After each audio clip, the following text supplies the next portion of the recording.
Hi, I'm John, and welcome back to the channel. Scarlett the four-eyed cuda is sitting in the garage, currently taking a break from the Florida 100-degree temperatures, but she's running well nonetheless. With that, I thought I would give you an update on the data logger project, aka Vital Stats. Because if you go to the doctor, they take your vitals and they record it into a logbook. So I figured the name was applicable.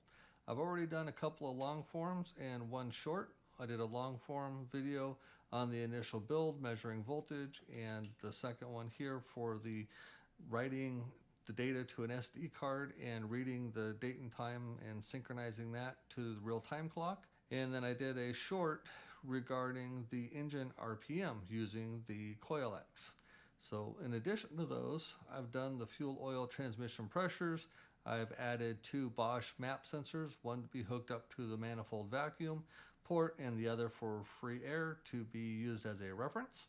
The Bosch map sensors read in millibars, so it's one nice piece of information to say, okay, it's 625 millibars of pressure inside the manifold, but if you have no reference to what ambient pressure, then you have no way of calculating what the actual volume or inches of mercury of pressure there is in the manifold. So you need two in order to figure that out.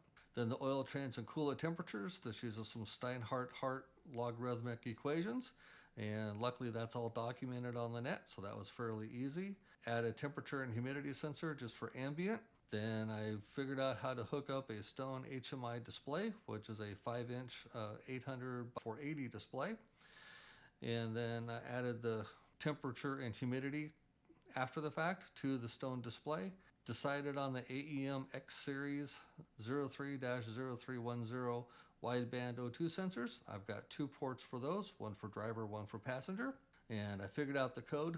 I don't have the bungs welded in order to truly test it, but from all of my tests bench, it should work just fine. Ambient temperature and humidity, I moved that pin around because D3 is also an interrupt pin, so if I need an interrupt for another project port, I will have that for later. I updated from the DH222 to the AM2302 because it has wires and versus having to be soldered to the board. I like that better. And then lastly, I added a throttle position sensor port and calculations, as well as cleaned up some of my variables for displays. So I'm not going to go into the information too much other than that. It's all here. If you're interested in what I'm doing and how I'm doing it, please leave a message in the comments and I'll cover what you guys ask to be covered. Otherwise, I'll assume you're good. Have not received very much traffic on the other data logger videos, so I'm not sure what the interest is. So if you are interested in any aspect of it, go ahead and leave a message and I'll cover that again. That's the code that I was kind of scrolling through, and you can see this is the logarithmic with cube roots or cube powers, I should say, and then simple multiplication division. The temperature sensors end up being in Kelvin, so then you have to convert Kelvin to Celsius, and then from Celsius to Fahrenheit, because that's what we use here in North America. Although I do prefer Kelvin on a personal note, because then I don't have to deal with negative numbers, and it doesn't matter how cold it is outside, it's always a positive number, so at least psychologically it should make you feel warm. So there's all of that. Here's how to convert the variables into strings in order to get that to the display, and this is using JSON code, which I thought was be a little more difficult than it was. It was actually really simple. You can see it's just types, widgets, values, and format. Pretty clear, and send it, and then it writes all of this information to the onboard monitor, and so I can see it on my computer screen, and then it writes it all out to the log file, and then it stops. So with that, let's turn it on. And then here you can see that date, time, humidity, temperature, throttle position, air fuel meters. One thing with these pieces of electronics, if you don't have something hooked up and it's free floating, you will get free floating values. They will just go from pillar to post and with no real rhyme, no reason.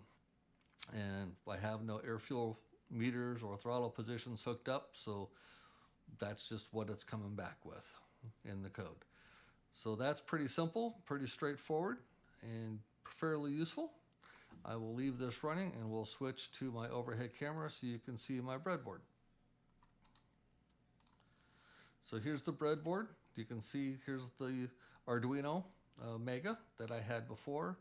Here's the what they call the breadboard is this whiteboard here with all the pins in it, and the voltage, the real-time clock, SD card, the CoilX is over here. Coolant sensor, ambient temperature, humidity, oil temperature, oil pressure, the fuel pressure and transmission pressure over here. One of the map sensors on the left, one of the map sensors on the right, and that's about it. Other than that, it's basically just plug and play, hook it up.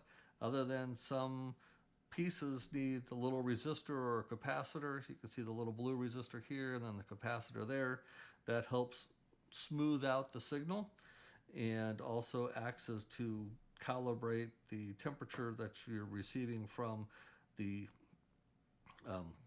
temperature sensor. And so for this one on this side, you can see this little blue box with the bronze screw, or maybe it's brass. That's a trim pot, and from there that allows me to have a base resistor right next to it, and then if this coolant sensor, temperature sensor fails, I can just swap it out, use it as a reference, and then turn the screw plus or minus to calibrate to get the right temperature. Because as we all know, with today's manufacturing tolerances, they're not the best, and therefore you have to recalibrate it or your temperatures are going to be off by a few degrees here and there.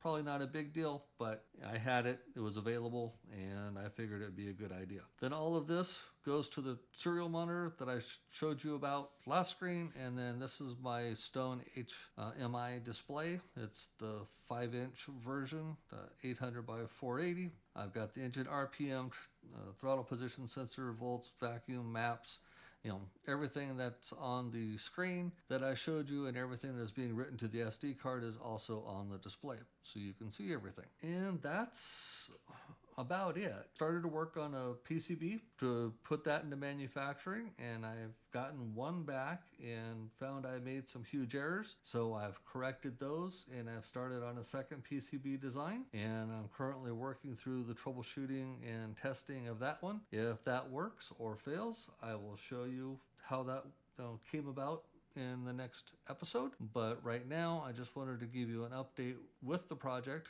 I would say it is complete from a desk version, and I am currently trying to get it into a version that will work in the car. But getting it in the car, I found a good place for it that'll be good visibility, and we'll cover that when that gets closer, because I'm still open to making decisions on that. So again, if there's something special that you wanted to know how I did what, I'm happy to share, and I'll cover that in the video. Otherwise, take care, God bless, and I'll see you next time. Oh, just for those curious how long this has taken me, I have not been sitting on my hands. I have probably 300 hours worth of time put into this, whether it's research, whether it's hooking things up, whether it's trial and error and failure and success, in probably 2 hours a day for a month for this last part, just to work on the PCB, and another bunch of time for the breadboard and working. The breadboard and the connections and the programming is turning out to be the easiest part. The PCB is taking a whole lot more man hours to do. That's where I'm at. Anyway, take care, God bless, like, share, subscribe, and I will see you next time. Take care.